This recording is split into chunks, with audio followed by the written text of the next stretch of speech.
All right. Module 5, Chapter 10. This lecture will be a lot shorter than the last one. This deals with project management and administration. The book in 10.1 outlines 5 areas of concern for any uh, project manager or any construction company, and they are completion of the project on time, completion at or under the project budget, completing the project safely, providing quality in all aspects of the project, leaving the customer, the owner, a satisfied client. So, how do you achieve all 5 of these things? You have to do it through project management and project administration. Um, project organization, the first thing it talks about, mainly larger projects will require obviously a lot more organization, where you'll have a situation.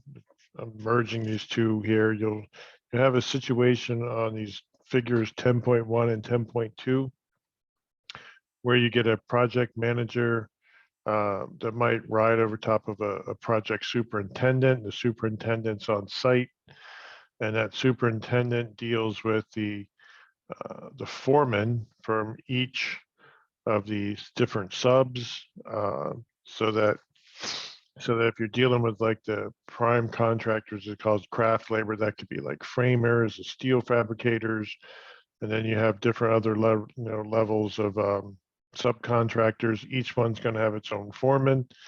A project super or project manager that's on site. Usually, it's a superintendent.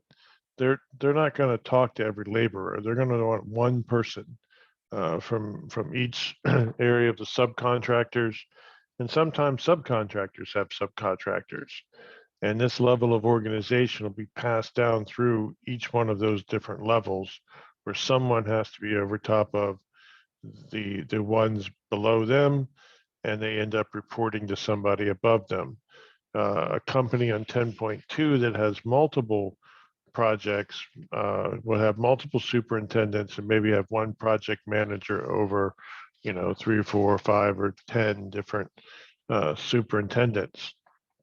The superintendent is that guy on site that's in charge. A lot of times these used to be some very, very experienced people nearing retirement in my experience. Now, through education, through college, some of these people are much younger, much less experience on the job in practicality, but yet still very smart people and very good organizers and administrators. The older people, 30, 40, 30, 35 years ago, when I got in the surveying business and saw construction sites, you usually had an older person, somebody in their 60s, 50s, 60s years old. The organization skills weren't necessarily up to par today. There was no computers on site, but they knew how to get something built. They knew how to get it done on time, and they knew the many things that we're going to talk about in the rest of this chapter.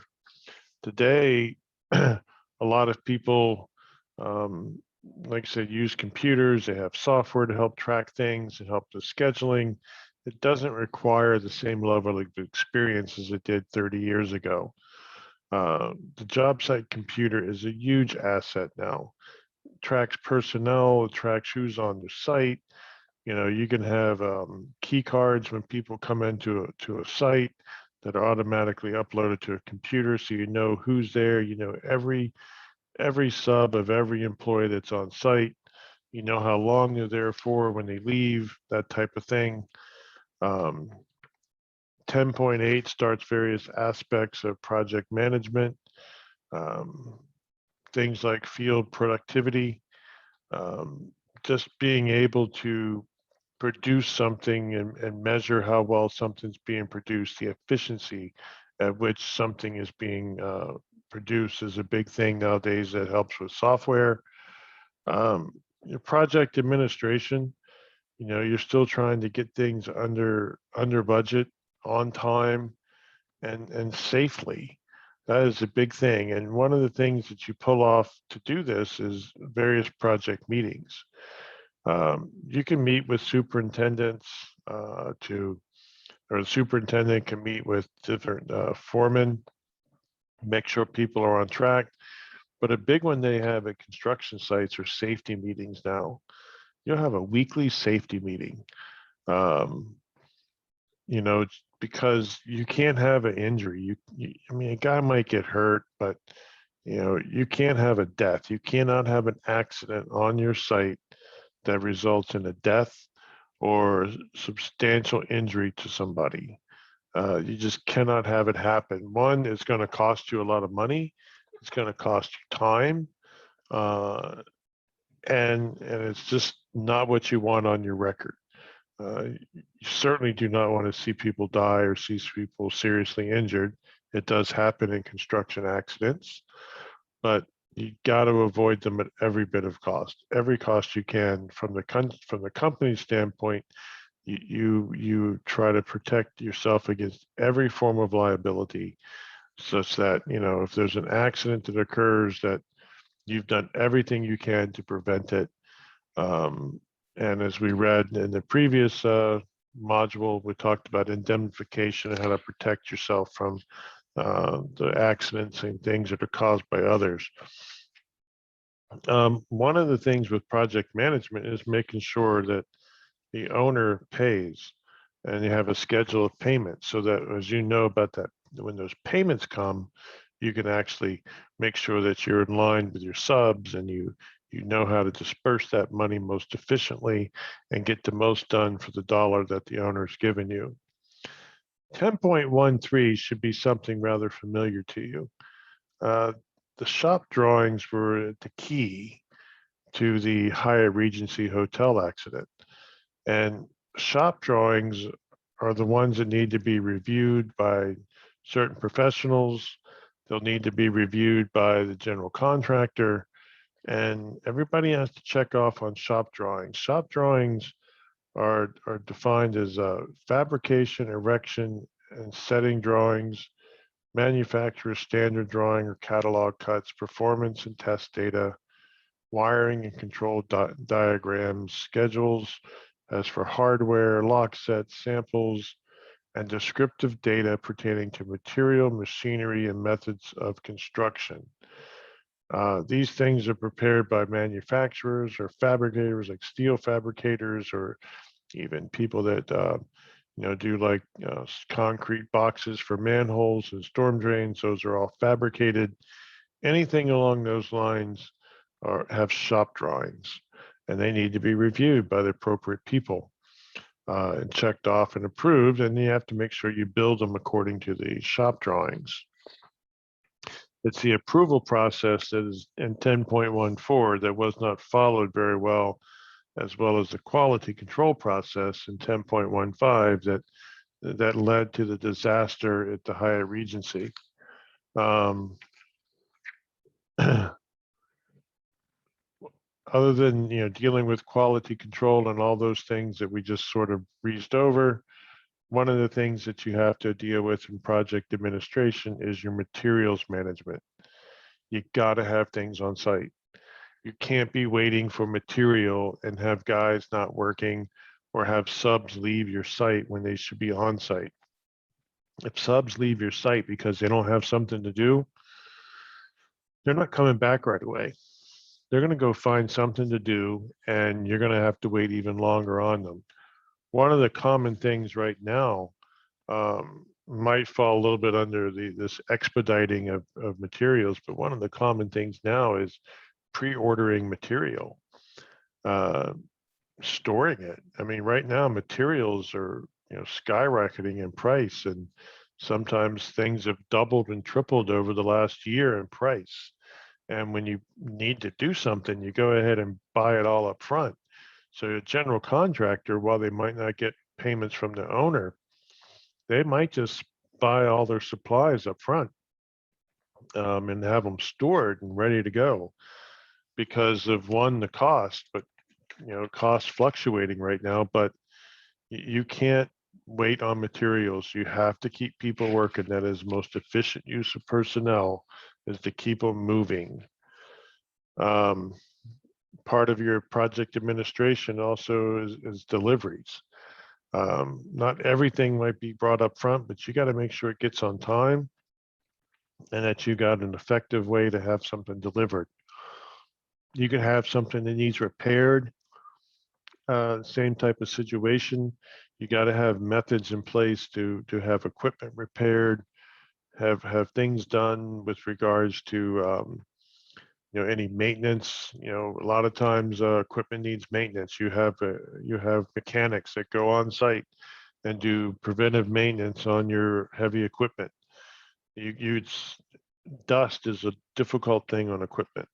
And mechanics need to work on your machines to keep them running at a constant basis. You also need to, part of your management's a big deal here, is inspecting the materials. Knowing what you have is one thing, but knowing the quality of it's a different thing. Everything you purchase has to get inspected. What if you order a bunch of windows and 12 of them come in and 2 of them are broken?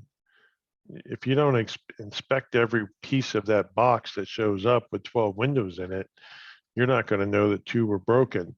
When you go to put in 12 windows and you only have 10, imagine now what kind of problem you have. You got to wait longer, take longer. Maybe even you missed your window of opportunity to send back a broken window at no cost to you. A huge one, but is the subcontractor scheduling. However, the computer software really helps with that now. It really helps you keep track. When the project starts, you'll have a timeline of what has to get done, when it has to get done by, and who has to do it, and a list of subs. And you'll know day 1, day 20, day 35, day 120, what's supposed to be going on in your site. If you get things like rain, you can easily just push the days and the count number. And all these things are easily done now with software to help keep you straight. A little bit less concerned, some of the things here from 1023 with record drawings. They're useful. They help you stay on track. There's record drawings that are made throughout construction. Those are more like a diary or as-built type system drawings. But then there's a final record drawing that's prepared, usually by a surveyor.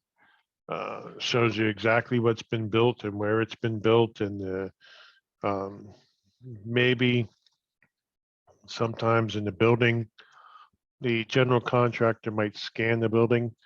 That's an easy thing now that's done by using general contractors use these scanners. They're portable. They will scan an entire floor for you. They'll scan just about anything you want, and software allows you to put that scan together and draw an image of what's actually been built and constructed on the inside of a building, way better than a man can measure it. That's for sure. You need to have on-the-job records. Like I said before, you need to know who's on your site, when they're coming and going. You need to have a daily job log of what activities were done on a day, as well as weather. I mean, it's important to note that, have proof that it rained for 10 days and we couldn't do any site work. So now we might not be able to deliver the project on time. You have to have all that stuff in place so that you have as good a records as you can, as easy to follow as you can, because problems will happen in construction. And in doing so, you're looking at 1027 with claims and disputes. I'm not going to get into a lot of this part of it. It's understandable that there are claims and disputes. The AIA documents that you keep hearing about in the book and that are examples are in the back, they stick you to alternative dispute resolution. They avoid court for the most part. They try to avoid it completely. Sometimes it doesn't quite work, but alternative dispute resolution, or ADR, is mediation. It's the main one that's used, sometimes arbitration, but mainly it's alternative methods to litigation. You mediate almost everything, and then sometimes you arbitrate. The difference is mediation is basically a third party trying to get two parties, 1 and 2, who have a disagreement, trying to get them to be in the same mindset, trying to bring them together and reach a solution.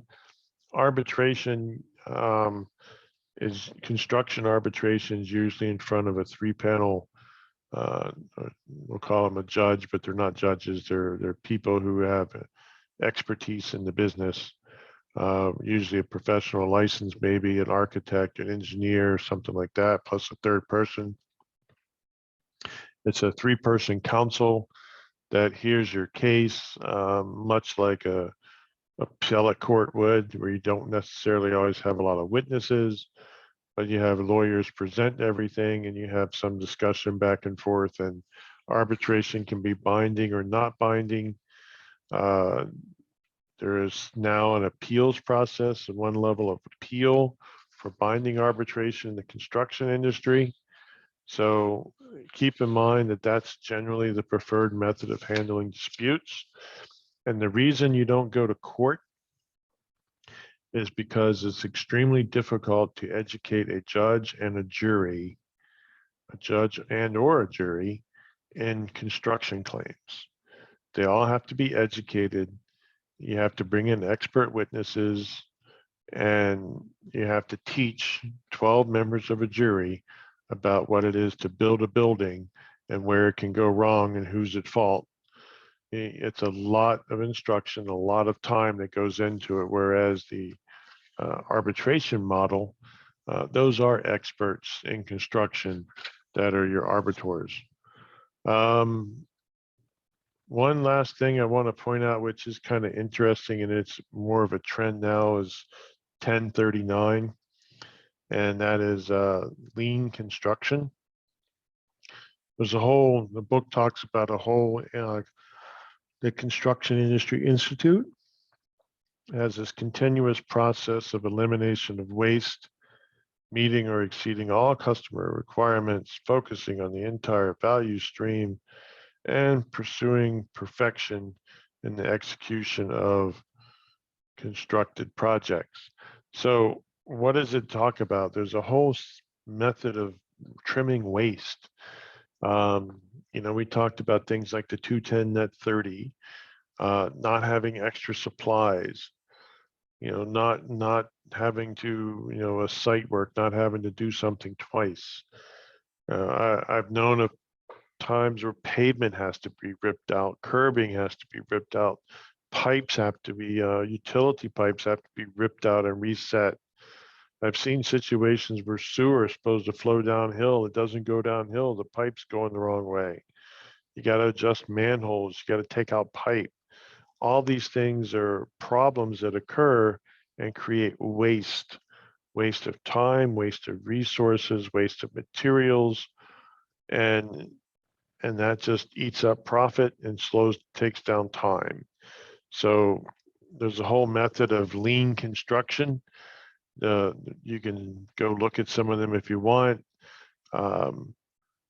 There's a few of them, delivering materials or products like the just-in-time delivery, waiting to the last moment, just the right quantity at just the right time, so you're not storing things.